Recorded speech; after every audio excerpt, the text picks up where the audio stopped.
Be'ezrat Hashem, na'aseh v'natzliach. I'd like to welcome everyone to the Lighthouse project. Tonight's lesson is going to be a step-by-step guide to the 8 days of Hanukkah. It's going to be a little bit of a catch-up on some of the lessons we learned, but a lot of new stuff. This is a good, solid lesson if you want to be ready for the next holiday. This has become a regular over here. We prepare ourselves for the holidays. I want to tell you, if you prepare yourself for the holiday and you walk into it prepared, it's a different holiday. I can 100% tell you that about Rosh Hashanah. I can 100% tell you that about Yom Kippur as well as Sukkot. And part of it were these classes. So I'm hoping that we get the same effect out of the preparation, the spiritual preparation for Hanukkah. Before we get started, I'd like to give an honorable mention to our class sponsors, which are part of the Issachar and Zvulun sponsorship. We learn, they get the credit, or half of it at least.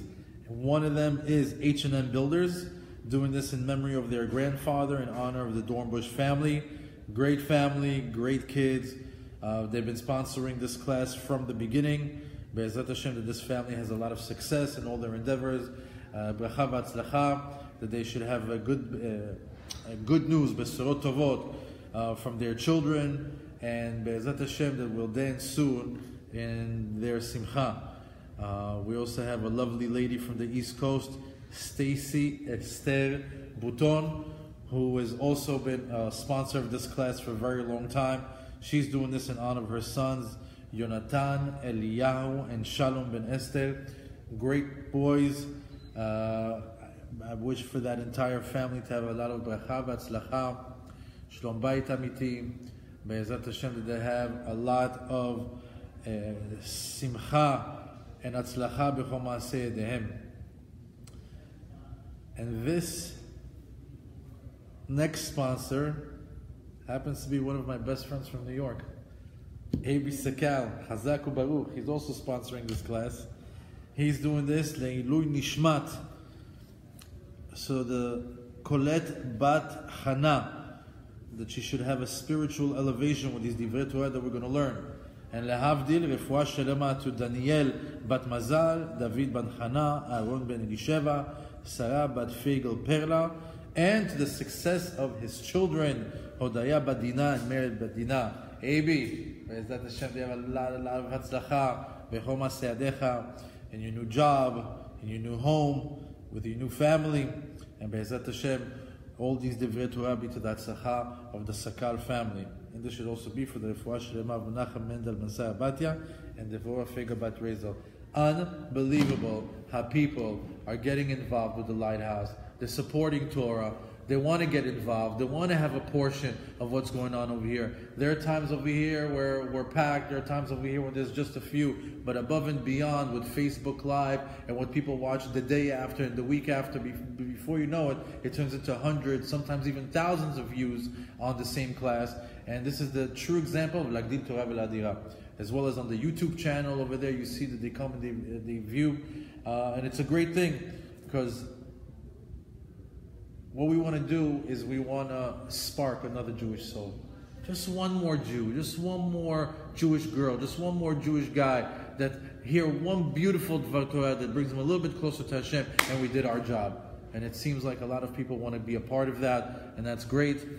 So on that token, I'd like to ask everyone to promote this class, like and share this class, and be a promoter for HaKadosh Baruch Hu. Spread the word about the Torah, spread the word about the Chag, and every person that comes back, like any person that keeps another mitzvah, is to your merit. Chazak u'Baruch to all. Well, in the past few weeks, we've been preparing ourselves for Hanukkah. It's exactly about 1 week away. We've had a lot of background stories about, the war, the people involved, all the different concepts that go into this holiday. Today's lesson, I thought I'd do something a little bit different, which is we'll take all the pieces of the holiday and tie them into the story at the same time. Hanukkah you have to start with the name. Hanukkah means Chanu bechafhei. Chanu, parked or stopped. Chafhei, on the 25th. In other words, on the 25th of Kislev, that was the day that the war was won over the Greek-Assyrian army. It was also the day that the Bet HaMikdash got re-inaugurated. Hanukkah also comes from the word Chanoch, because the Chaf, without a dagesh, can become a Chaf. Chanoch Hey. What's Chanoch? To inaugurate. So Hanukkah, they stopped on the 25th. Chanoch Hey, they inaugurated. Hey is Hashem. They inaugurated the house of Hashem. In the name already, you can see that it's letting us know what's going on during that day. And all this happened during the month of Kislev. We spoke about the month of Kislev. Kislev also has two parts to it. Kis velev. Kis comes from the word chas, hidden, covered, dark. And lev was, we said, corresponds to the 36, lamed and the vav. Why? Because the lamed and the vav, lamed is 30, vav is 6, corresponds to the 36 candles. The 36 candles of Hanukkah, which create an immense amount of light. And that's what happens at the end of the month. The end of the month is a tremendous amount of light. So it starts off dark and it ends up with a lot of light. Plus, kis means pocket. So always good when you have the word kis in the month. It's a good segula for parnasa.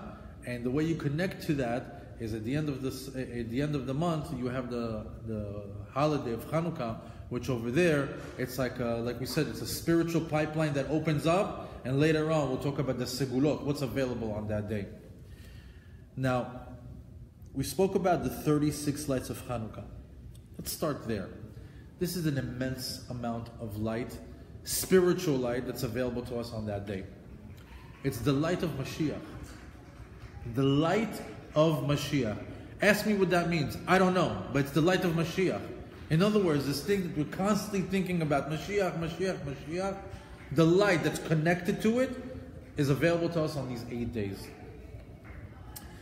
The rabbis tell us that the source of Or HaGanuz, we said Or HaGanuz is that special treasured light that is saved for the tzaddikim, that is a hidden light. That light becomes available on 8 days. Imagine, 8 days of Hanukkah, for 30 minutes, this light visits us. It visits us for 8 days straight, then it disappears again. And this Or HaGanuz, you should understand that if we go back to Bereshit, I'll explain it to you. On the first day, there was light, there was dark, let there be light, let day 1, day 2, Vayi Choshech, Vayi Or. The first day of existence, you should know, the light was all day, all 24 hours, and then it extended to an additional 12 hours. And only on the second day, when Hashem divided between the skies, then did that light disappear and go somewhere else. It's not the light that comes from the sun, because that came on Wednesday. This is a different type of light. And since that light was running for 36 hours, it's a special light. As a matter of fact, it's also the reason why we celebrate, according to the Ben Ish Chai, the reason why we celebrate Rosh Hashanah 2 days is because the day did go for 36 hours. It's as if it was an extended day. So this light that I'm speaking of, this is Or HaGanuz. That light comes back and visits us on Hanukkah when? The first 30 minutes when we light the candles. Now, wait, can I just ask you a question? Is if we light the candles an hour later, did we miss that 30-minute period? You did. So it's got to be when the exact Shkia. In other words, when when it's the first time that you can light, the first minute that you can light, find yourself in front of a Chanukiah, light it, and later on we'll give you instructions of what some good things to do at that time. After that, you can definitely light. You can then light the entire night up until dawn. But if you want to take part of that special light, be there for that first half hour. That's the magic time. Now, the word Hanukkah, I just gave 2 examples of what it means. Here's a third one. Hanukkah, Chet, has the numerical value of 8. Right? So Hanukkah 8. Nerot v'halacha kebet Hillel. Chet is 8. Nerot Nun. V'halacha is Vav. Kevet Chaf. Hillel Hey. In other words, if you take that word Hanukkah, it tells us that the 8 candles of Hanukkah go according to the opinion of Bet Hillel. Now we know there were 2 schools of thought in the time of the Gemara. Bet Hillel, Bet Shammai. Bet Shammai stringent, Bet Hillel a little bit more lenient. But when it came to the lighting of the candles, Bet Shammai said light 8 candles and go down to 1. And Bet Hillel says no, light 1 candle and go up to 8. And we follow the opinion of Bet Hillel. And it's hinted in the word Hanukkah. Chet Nerot. Hanukkah, there's 8 candles. Vehalacha, and the halacha that we follow, kevet Hillel. That's hidden in there also. Now, by the way, this is, just so you know, something easy to remember, because sometimes people that are not holding and don't know and are doing this for the first time, or they forget from year to year, you should just know that you set up the Chanukiah from left to right, and you set up the Chanukiah from, how do we do this? Right. From right to left, Right to left. and light it from left to right. In other words, when the Chanukiah is in front of you, you start from your right. And you do 1, 2, 3, 4, 5, 6, 7, 8. And when you come to light, you light the 8th candle first, and you go down the line. Okay? Now, once the Chanukiah is lit, don't light it and walk away. Like, job done, next, we sang a song, turn on the TV, bring on the donuts, maybe spin a dreidel and move on to the iPhone. Don't do that. Make sure that you're there at the right time and take advantage of these first 30 minutes that we're talking about. And since it's going to be for 8 days, here are some tips of what you can do when the Chanukiah is lit. 1, study. Learn Torah. Sit in front of the candles and learn Torah. 2, pray. Think like you're in shul. Think in front of the echal. Stand right there and pray in front of the candles. 3, stare. Just look at the candles. It's been known that those candles restore vision. It's a mitzvah for the woman to light as well, by the way, since we're talking. Let's say the husband can't make it, he's stuck in traffic, he's running late. You don't want to miss out on that time frame or that window of time. So the woman has the mitzvah to light as well. Now we know that there's a rule. Mitzvah she'azman gerama, nashim peturot. If there's a mitzvah that is connected to time, women are automatically exempt. So this is connected to time, right? We have to light it at night, not during the day. It has to be on this day, not on another day, right? It's connected to time. So how come the women are obligated to light a Hanukkah candle? And the answer is because they were part of the miracle too. The miracle happened to them as well. It wasn't exclusive just to men. So they are required to light that candle. So if the husband finds that he's going to be running late, let the woman light. When he comes home, he can do his own set. His own Chanukiah, or the same Chanukiah with different candles. There's a segula. If you want to have righteous children that are tzaddikim and tzaddikot, Torah Jews, Torah learning Jews, kids that love the Torah, light the menorah in front of them. Make sure that the kids are there. Make sure that they're next to you. As a matter of fact, it's not just for that, it's for the Shabbat candles as well. The Shabbat candles and the Hanukkah candles, when the kids see their parents lighting those candles, the rabbis tell us, Segula leiladim tzadikim. So anybody who's concerned with that, or if they have grandchildren, let them have that mental image burned into their mind of Abba and Saba or the whole family lighting candles and giving the honor to the candle. You know, on the Shabbat candles, you know, you see how the mom stands in front of it, she blesses, all of a sudden it's all quiet, all of a sudden the mom makes the beracha, it leaves an impression on the daughter. On Hanukkah, we want to let them know that this light is special. And the rabbis tell us that there's some sort of very, very strong segula for the kids to be righteous. The Khatam Sofer says that the light of Hanukkah from the candles brings a person success in Torah learning, remembering, and understanding. This is good for the yeshiva boys. Sometimes you go to yeshiva, you go to a kollel, you sit down and you're learning, and the concept is so hard and so many different opinions, and you have to remember what was happening going on 20 pages ago, and which name of rabbi, which opinion he holds, to bring it back to this page. You know, that type of mental gymnastics sometimes needs help. The Rabbi Khatam Sofer says, look at the candles. When it comes to that, you'll get better. It has a segula for that as well. There's an angel that stands next to the Chanukiah during Hanukkah. And it's an angel that stands with him during the candle lighting. And after the candle lighting, that angel travels with him the entire year. A protective angel gets created during the lighting of Hanukkah and continues to be with that person the entire year as a protective angel. We learned it from the pasuk, Ki malacha vitzav elach leshomecha michol derachecha. It's a very famous pasuk. Ki malacha vitzav elach leshomecha michol derachecha. They said, Lecha bechol derachecha. You can tell that I'm huge on Gematriot and Safet Tevot, Rashi Tevot, but there's a lot of secrets over there. So the Lamed, the Bet, and the Dalet, Lamed is 30, Bet is 2, Dalet is 4, altogether 36. Letting you know that any guy that lights the Chanukiah, 36 candles, he has a protective angel with him for the whole year from Hanukkah. Amen.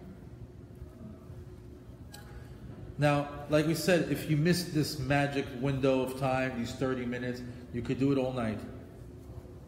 The most important thing is that you don't come after an hour like, oh, upset and angry, I missed the window, oh, light the candles, I don't even want to sit here. No. Sometimes lighting a candle besimcha can have the same effect. You know, some people are so into doing all the segulot and being there on time that sometimes when they come to the mitzvah, they lose the gusto. And they I didn't pray nets today. I'm praying at 8 o'clock. Oh, that's it. The day's shot. No. Pray with simcha. Be happy. Be happy. Lighting candles with happiness is better than being bitter and doing it at a certain time. What the latest you can light the candle? Until dawn. Up until the whole night, until Alot HaShachar. Alot HaShachar nowadays is about 5:30. So you could do it. But we said earlier that the best time is the first. As soon as there's Shkia, you do the first 30 minutes. Now, these 36 candles that we're talking about are candles to commemorate the Or HaGanuz. We spoke about this special light that illuminated during the 36 hours of creation, but it also corresponds to 36 tzaddikim. It also corresponds to the 36 Shisha Sidrei Mishnah that we have. There's a lot of deep meanings. I mean, I've seen maybe 4 or 5 different things that's connected to. I'm just giving you a sampling of it. But it's not just a wax candle. It's not just some oil burning.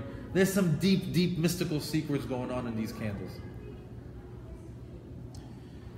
While you're there, keep in mind, it's a small window of time. You lit the candles. You said the bracha. You said Shehechiyanu only on the first night. After that, you move on to singing. Ma'oz Tzur, Hanerot Halalu. All these things that are part of everything. If you just pick up the box of candles and read the bracha and the little excerpt over there, you're missing out on a lot. Because if you open up a Siddur and you just go through the 3-4 pages that are connected to Hanukkah, you really get a lot out of it. As a matter of fact, there's an additional segula that you'll find in most good Siddurim, which has the it has the chapter of Tehillim of Yoshev Beseter Elyon, Betzel Shaddai, Lonan. It's one of the Yoshev Beseter Elyon of the Tehillim. And it's right there. And the rabbis tell us, if you say that 7 times after lighting the menorah, you have protection for an entire year. Anytime I hear something like that, I love it. You know why? It's an insurance policy. Costs me nothing. I got angels. This is not Geico. This is not Progressive. This is God's angels walking with me. I'll stand there and I'll read those perakim. I love those. I love those types of segulot because you're really just reading something holy. You're tapping into something on a very high spiritual level. And at the end of the day, you just have to imagine you're walking in that door one way. You're walking out that door the next day, and you got a couple of extra angels that all their job is to do, protect you. I'll take it. 7 times, Yoshev Beseter Elyon.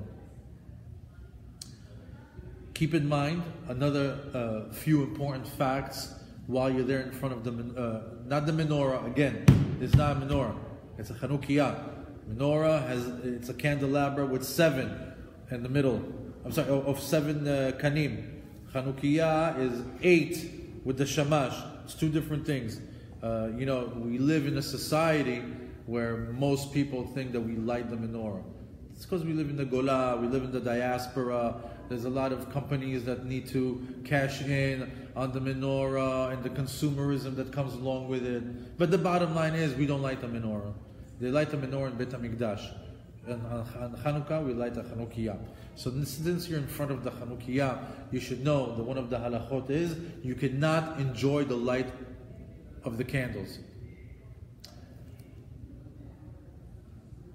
הנרות הללו קודש הם ואין לנו רשות להשתמש בהם אלא לראותם בלבד. These candles are holy and we don't have permission to use them, only to look at them. That's what that pasuk says. We say it in the Al Nisim. So you shouldn't turn off the lights, and the only candles in the room is the Chanukiah, and all of a sudden you just happen to peek through. And you see the glow of the Chanukiah, but at the same time you were able to see something that's on the floor, or the books that's behind it, or the table that it's on. So you use the light to view something. Sin. Or you're sitting in front of it and you happen to walk by the room. What does it say over here in front? Sin. So there's certain people that in order not to fall on that, of course, the house where the lights are on and everything like that, it's a lot harder to sin like that. But at the same time, you never know. Let's say you're sitting in front of the Chanukiah and you're studying, and that light is illuminating a little bit on your book and it's making it a little bit brighter. Sin.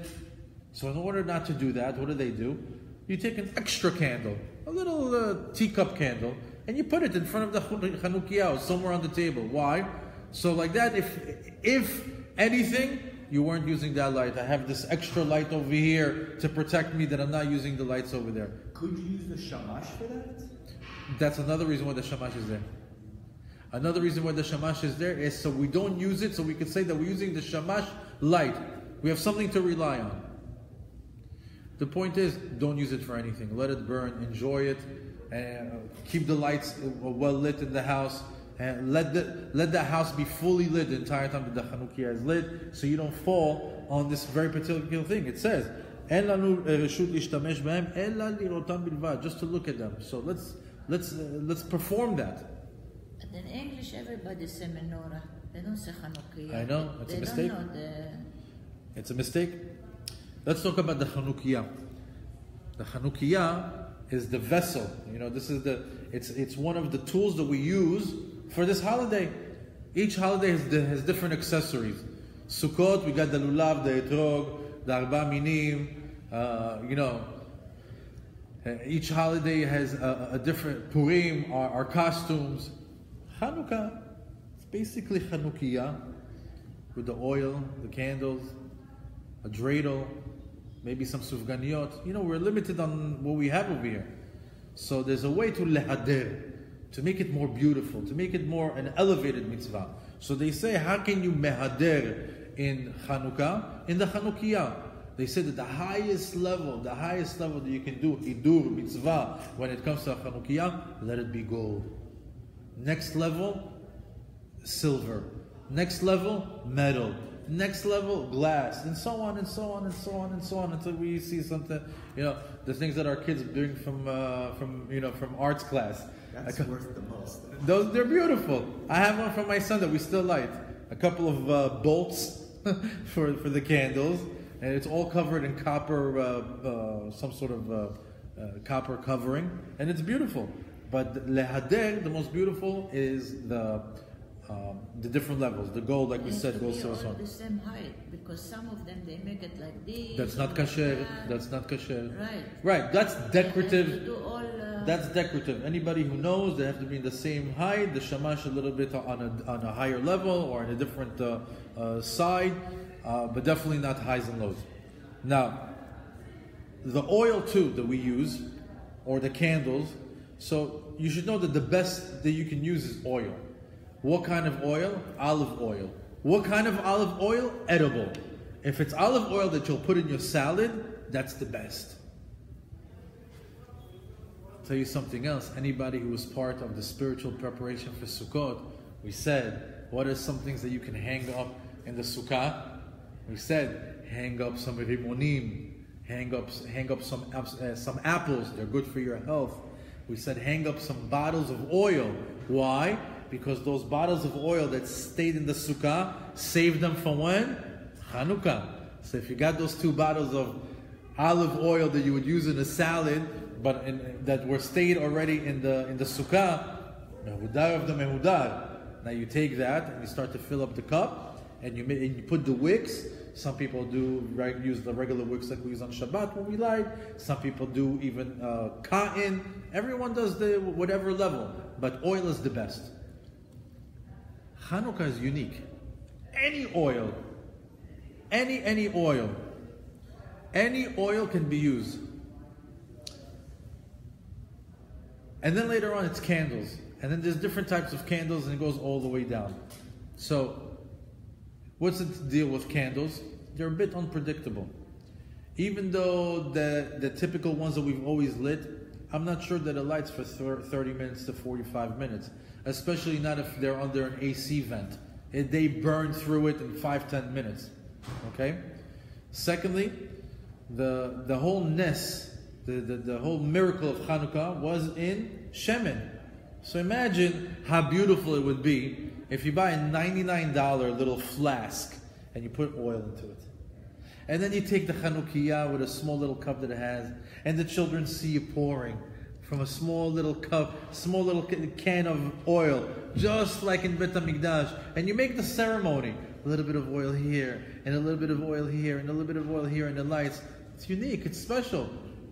Kids eat it up. This is the time to ham it up for them.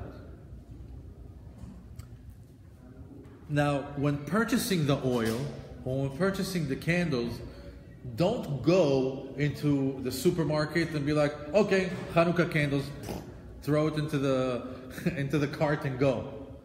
Don't do that. Don't do it like you just shopped for something. Go in, say, what's the best? What's the best oil? And what's this one? And what's that one? And you know what? I'm going to try. Have kavanot that this is the oil that I'm going to light with. And this is going to be the one that's going to illuminate the Ora Ganuz. And I'm going to sit in front of it. And I'm going to pray. And I'm going to study. And I'm going to play dreidel with my kids in front of the Chanukiah.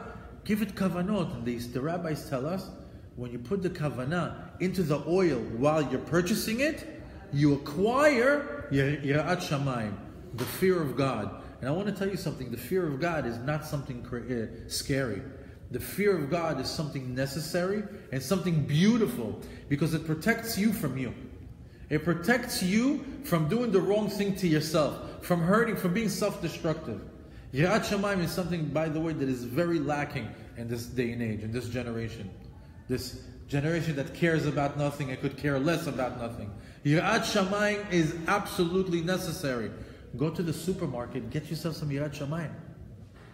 Get it. It's so easy. There's a segula, snatch it up.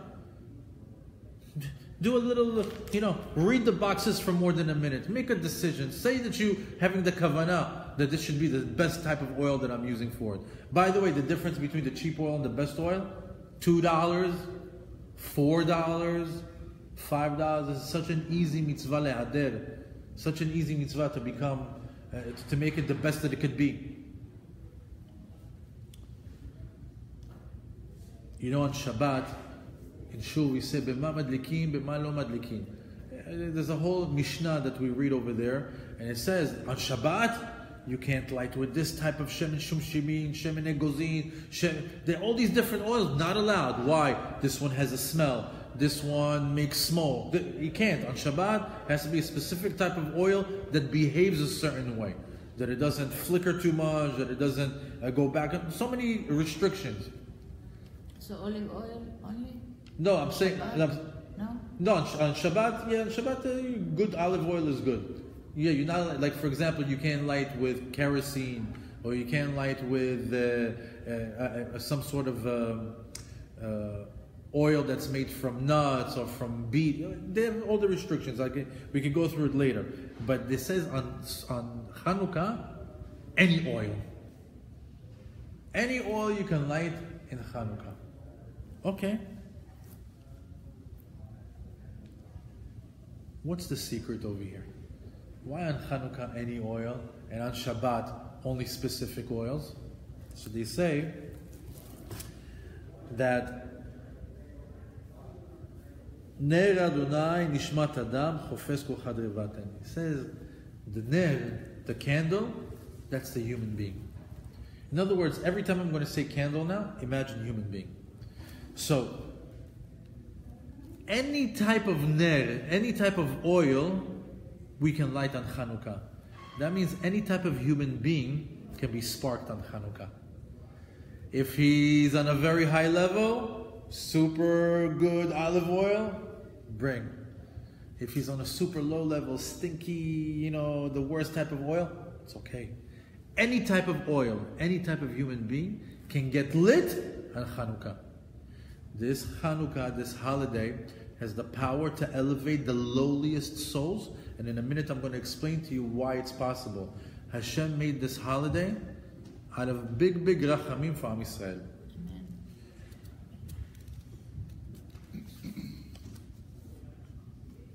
See, Hashem wants to elevate all the lowly souls that weren't able to achieve the job that was necessary during when? Chodesh Elul, Aseret Yemei Teshuvah, Rosh Hashanah, Kippur, Sukkot, Hoshana Rabbah. The tickets have been dispatched. 3 months have passed, and we got a group of guys that just never caught the train. They didn't jump in on any stop. They're still in their wicked, evil ways. What's their last stop? Last stop before they said completely gone? Hanukkah. And Hashem on Hanukkah says, I'm here to pick you guys up. Tap in, I'll pick you guys up. We learned that from the height of the Chanukiah.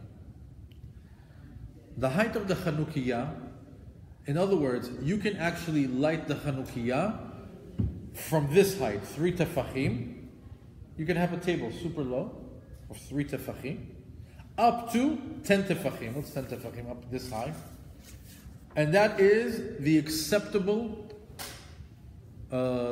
acceptable height of putting a Chanukiah.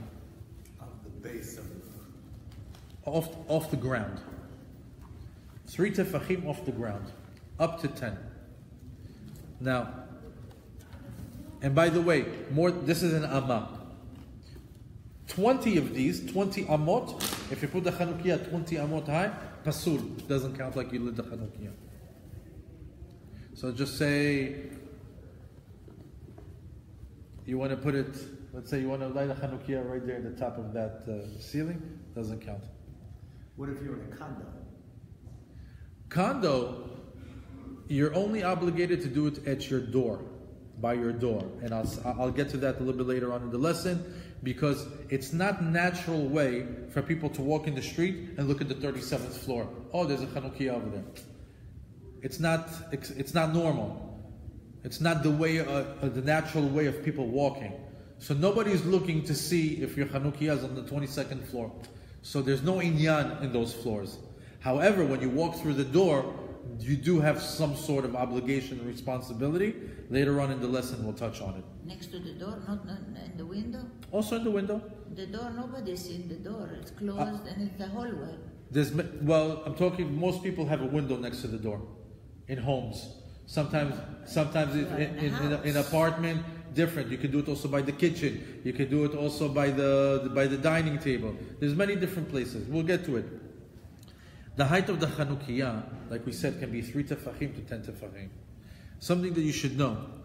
Hashem's Shekhinah, holy presence, never goes lower than 10 tefachim. In other words, Hashem's Shekhinah will lower itself up until, let's say, about this height, and will never go lower. Because lower is already it's a lower level. It's like the ground. Except for one time. One time in the year, Hashem's Shekhinah goes all the way down to between 3 and 10 tefachim. When? Hanukkah. Why? In order to pick up those special lowly souls that we were talking about.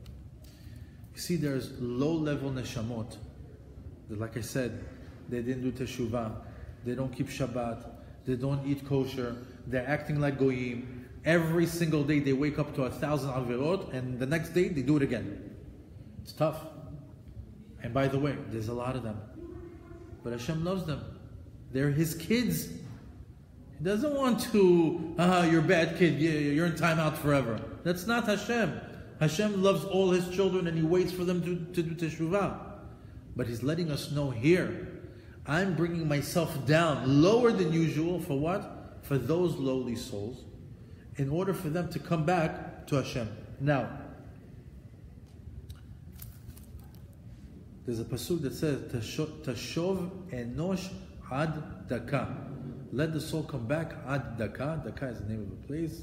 But again, if you do the gematriot, Dalet, Chaf, and Aleph, Dalet is 4, Chaf is 20, Aleph is 1, altogether is 25. Tashev enosh, let the soul, let the person come back, ad 25.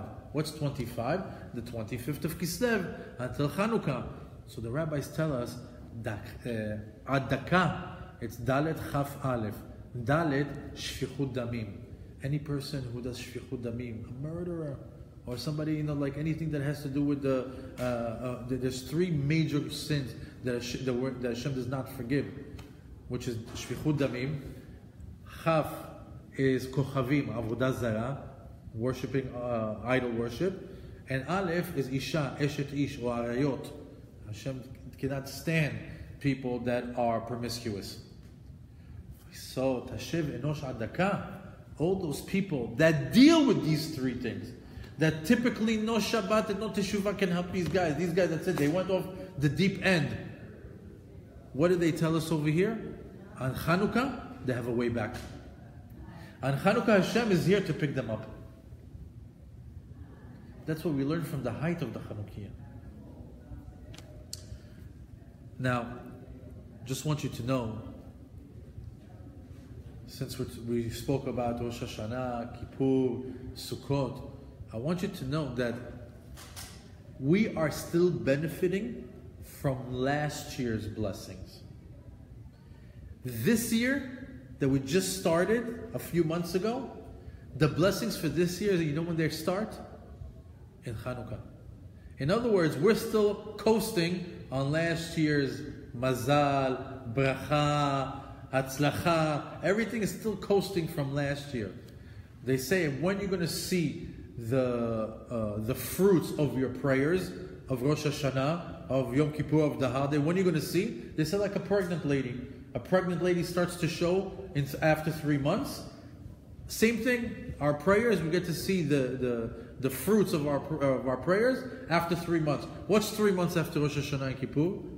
Hanukkah. So the new blessings of the new year are coming up. So think about it, in a few weeks, Be'emet, here it comes. If there's a bracha that's coming this year, it's coming. If there's whatever it's coming. It's like exciting, it's coming. Whatever, everything was connected up until last year. So now all the brachot that are coming in, brand new. Now we're going to see the results of our prayers.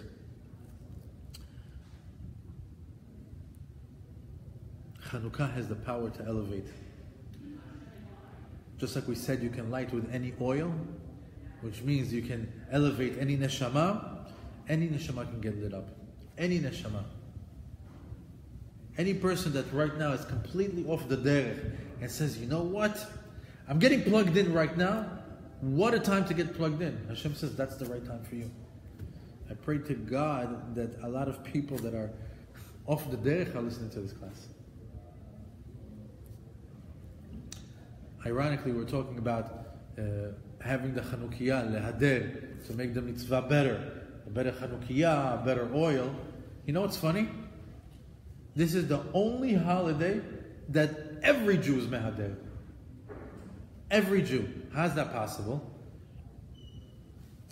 The mitzvah of Hanukkah is to light one candle each night.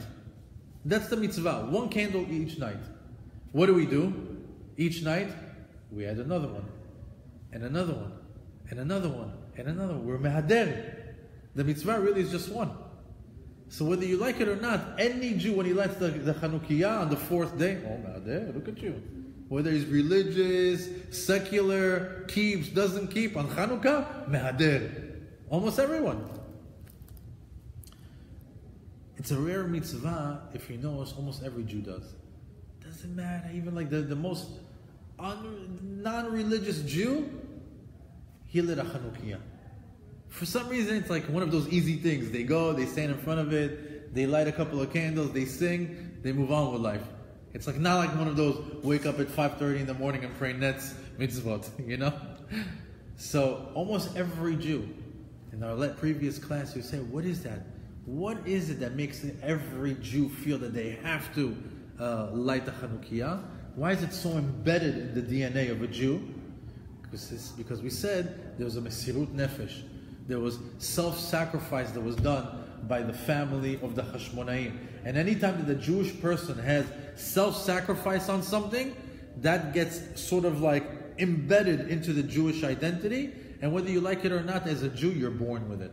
For example, Avraham Avinu, he had mesirut nefesh all the way. Anything that Hashem told him, he did. One of the things that he did mesirut nefesh on at a very old age was Brit Milah.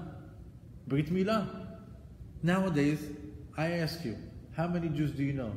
Religious, not religious, whether they keep or they don't keep, whether they live in Cambodia or whether they live here in Aventura. When their boy turns 8, what do? 8 days old, what do? Show me one Jew that doesn't get his boy snipped for Brit Milah. Show me. Why? It's embedded. It's in us. Why? Because Avraham Avinu had mesirut nefesh. So, like is the lighting of the Chanukiah. The Hashmonaim had mesirut nefesh. They had self-sacrifice in order to keep the Jewish faith, to keep the Jew alive. Because of that, you see that even the guy that hundreds of tattoos, that doesn't keep nothing, you see him put on a little, one of these pointy kippas and lights up the Chanukiah. Why? It's in his DNA. He feels it. He feels like he needs to do it.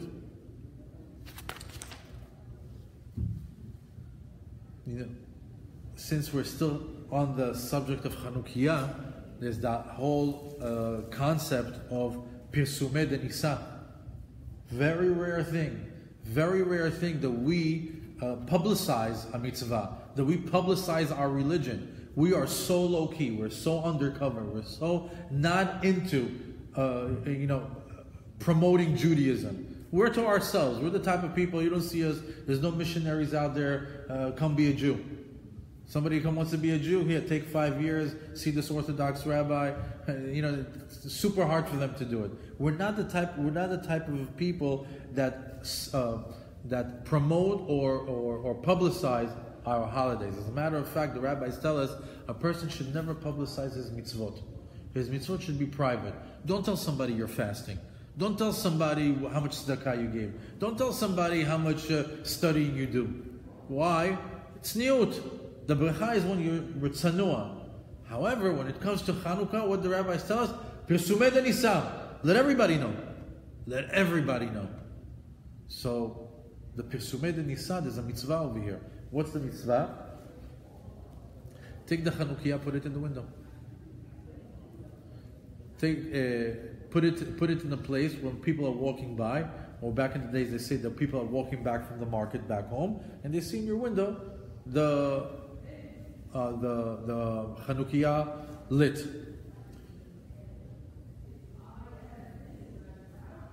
So there's an inyan for that. So if you have a chance to pick up this mitzvah along the way, do it in a place where it's visible. So if you're living on a ground level, you go to the front of the house, you roll up the shades, you set up a nice little table over there, you put the Hanukkah, you light it, and you leave it there for an hour. Should anybody drive by or walk by, they say, okay, beautiful. The Jews had some sort of miracle thousands of years ago, they're celebrating it. Pirsumei Nisa.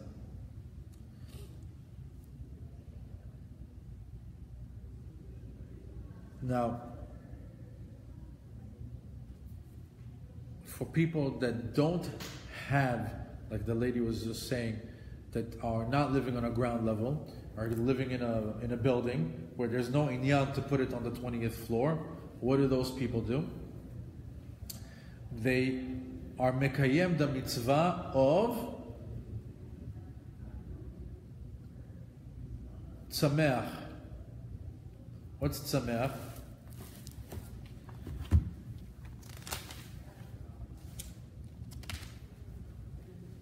Or tzemach. What's tzemach?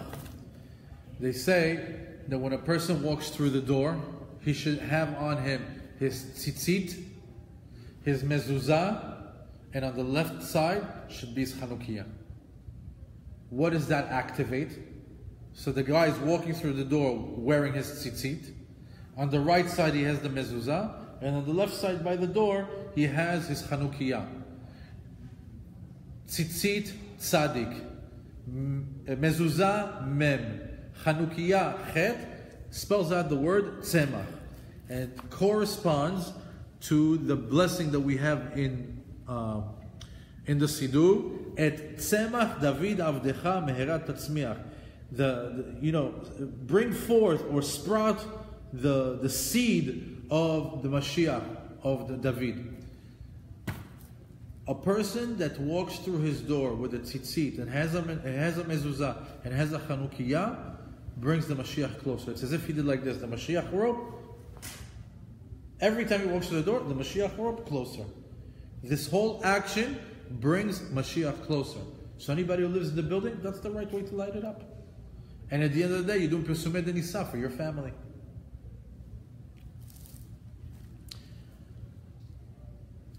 We don't fast on these days. We don't do Ta'anit. These are days of Hodaya. Find yourself constantly praising Hashem. We're saying Hallel. Hallel is like a song of praise to God. Full Hallel. It's a rare. Not many times of the year that we say the whole Hallel. And we say it for 8 days. What does that tell you? If you're for 8 days praising Hashem in your prayer, that means when you walk out of shul, praise Hashem all day. Be in a state of gratefulness. Hashem, thank you for my wife. Thank you for my children. Thank you for my house. Thank you for the full tank of gas I have in my car today. Thank you that I can pay my bills. Thank you for my good friend. Thank you that I own the Siddur. Constantly be in a state of gratefulness. That's the energy of this time. Hodaya. Now, before we continue to, it's so amazing. We haven't left the Hanukkah. This whole time we're still just talking about the Hanukkah. This whole feeling is something that you should project to your kids. You should be a real unique version of yourself in Hanukkah. Let them see you light up in Hanukkah. As a matter of fact, Hanukkah and kids is a very unique time. Kids wait for it. I can't imagine why. Well, They love the fact that they get their Hanukkah gelt. Of course, the older they are, the more they like that. They love the fact that we can play with them the dreidel and that they eat the sufganiyot. And Hanukkah gelt is our custom. I even remember my parents and my grandparents, comes Hanukkah, there's a $10 bill or a $20 bill, but that was it, one time. You know, maybe like when they saw us. And our parents would give it to us on the first night, or sometimes they'd split it up, a little bit here, a little bit there. But recently, there's a new custom. 8 days of gifts. That's not a Jewish custom. It's a pagan custom copied by Jews. Meaning, the Goyim have their holiday. They like to give people, on the first day of Xmas, my true love gave to me, what did he give her? A gift. And on the second day, and the third day, and the fourth day, and the fifth day. So we are surrounded by the mentality that they get gifts every day. So as a Jew, you look at your neighbor and you're like, you know, how come he gets to do it? We also have an 8-day holiday. So we've adopted out of nowhere this thing of like giving kids a gift for 8 days straight. Now, the wives totally know how to whitewash that it's not a pagan custom. One day will be from your parents, the next day will be from my parents, then on the third day it will be from the uncles. So it's not the same. You know, it's not that. We're not doing it like them. It's just we have a lot of gifts and we have to spread it out. Let me tell you something. It's very difficult because it's very common and the kids want to, you know, do a part of it. But the truth is, our custom is some geld. You give them some chocolate coins, sevivon. You know, sometimes it's like a little bit of money from everybody, but that's it. But this whole custom of gathering around the menorah and opening up gifts every night, I don't know, I asked around. It's not very well accepted. Try to shy away from that. I don't know, try to dance around it. Now, since we're talking about kids, play dreidel with the kids. Last week's class, we spoke about the dreidel in a very deep meaning, you know, the 4 galuyot, the 4 exiles, the 4 different, you know, the Bavel, Romi, Edom,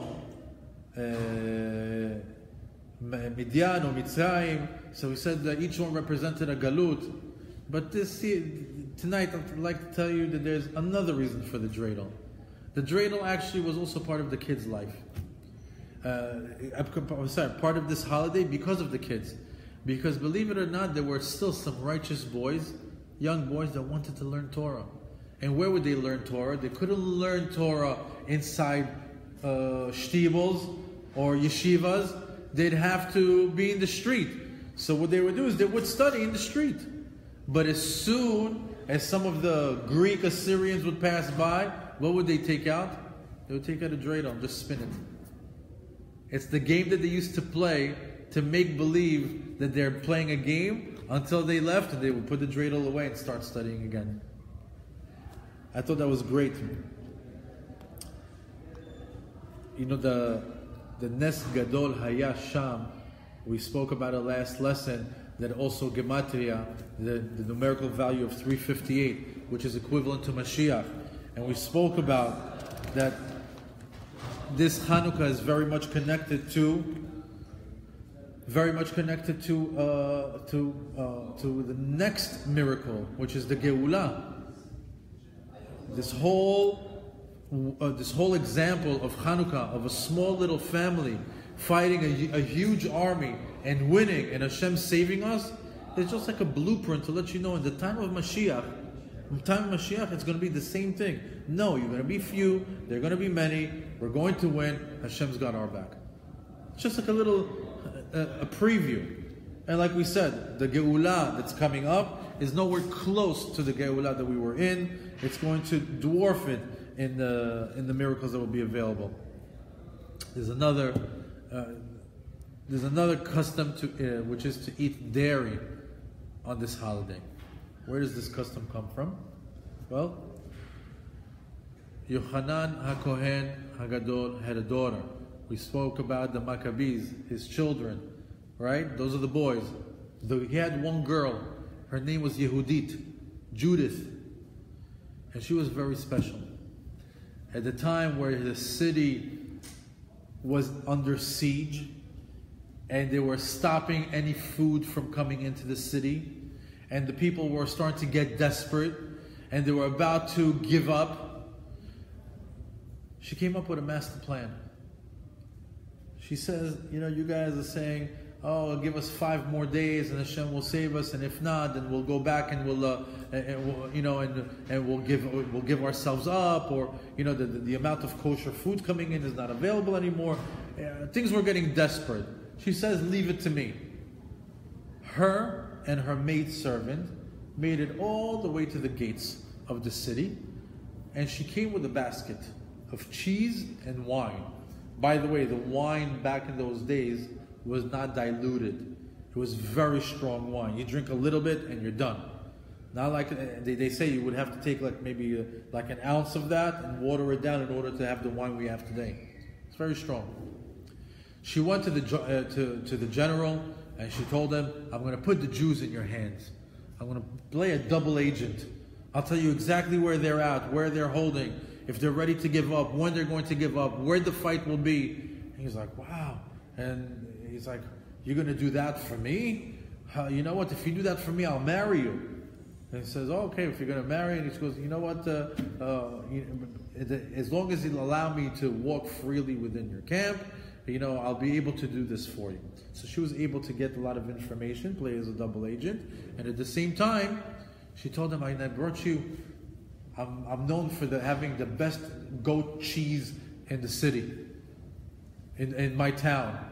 And he tasted it, he's like, oh, delicious. And he would wash it down with the wine. And he ate some more and he washed it down with the wine. Eventually was knocked out on the floor. She picked up this huge heavy metal sword that belonged to him, beheaded him, took his head, put it in a basket, and brought it back to the Jewish quarters. And when his army went to get him and saw him there without a head, they all ran away and disappeared. And Yehudit, this brave woman in our Jewish history, because she used her cheese and wine, we have a custom to eat cheese in Hanukkah. Last week's class we had a great secret about Sufganiya. I'm not going to repeat it this time, but I'll just say Sufganiya. Adam will tell you, he knows it very well.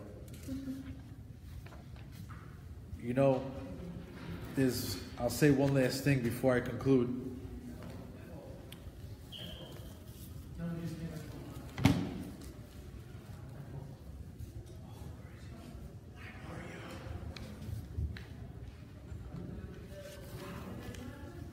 Whatever we say, Bayamim Ahem, Bazman Hazeh.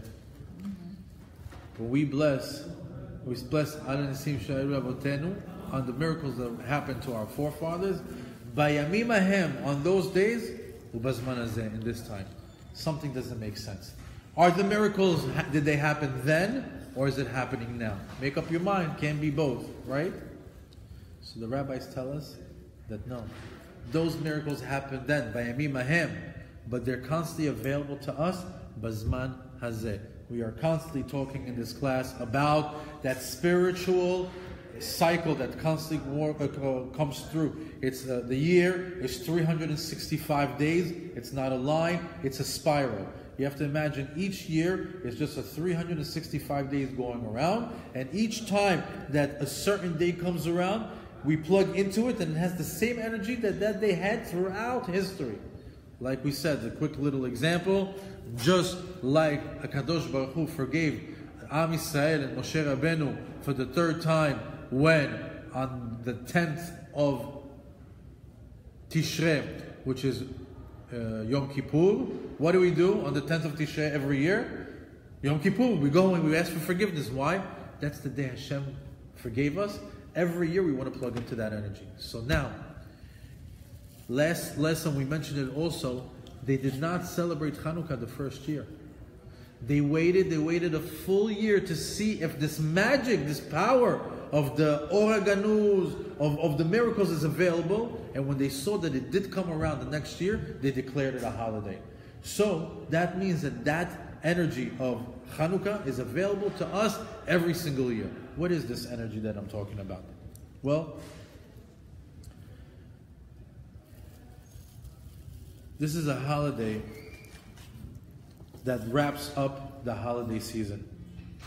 It's the final stop after Yom Kippur, like we mentioned. It has the power to atone for a level of Jew that typically has no outs. A Jew that has so many terrible sins and hasn't gotten plugged into any of the times of Teshuvah. These are the lowliest level souls of Am Yisrael. And this holiday has the power to atone for their sins. It elevates the lowliest souls. This is a time or a holiday of unique spiritual light that has been hidden and available since the beginning of time and is available just for 1 week.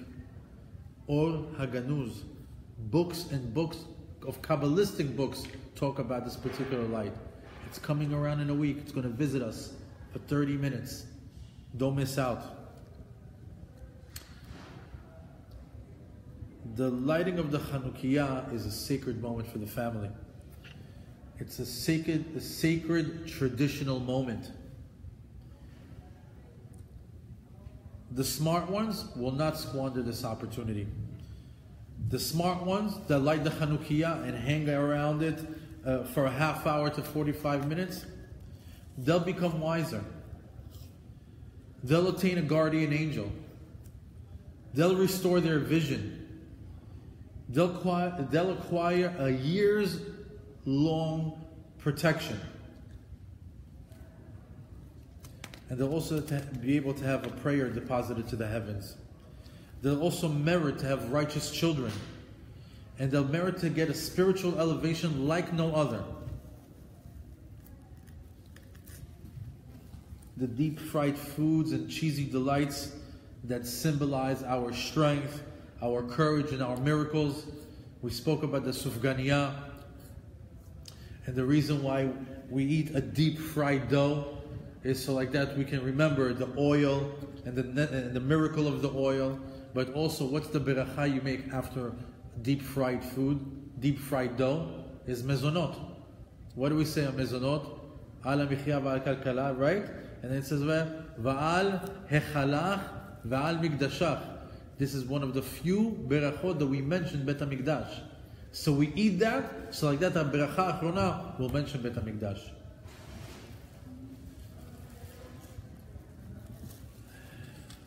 These are all reminders of the spiritual energy that's available to us during these days. These are the days where the unholy become pure. When the weak become strong. This is the days of miracles. These are the days of revealed miracles. And these are miracles that are available to us. Bayamim ahem ubazman hazeh. They had miracles then, and they're available to us today. It's like Pesach when we say Hayu Yamim, but we have to see it's like it's Yetziat Mitzrayim as if we went out today. Chazak.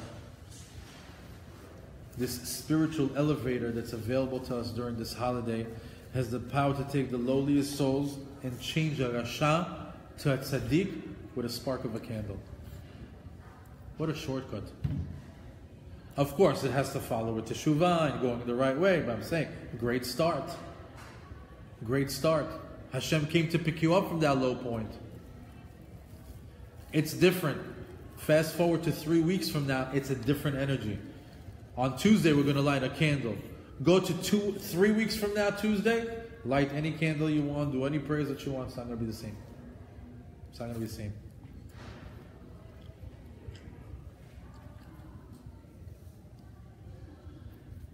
Hashem lowers his level of Shekhinah to pick up that Jew.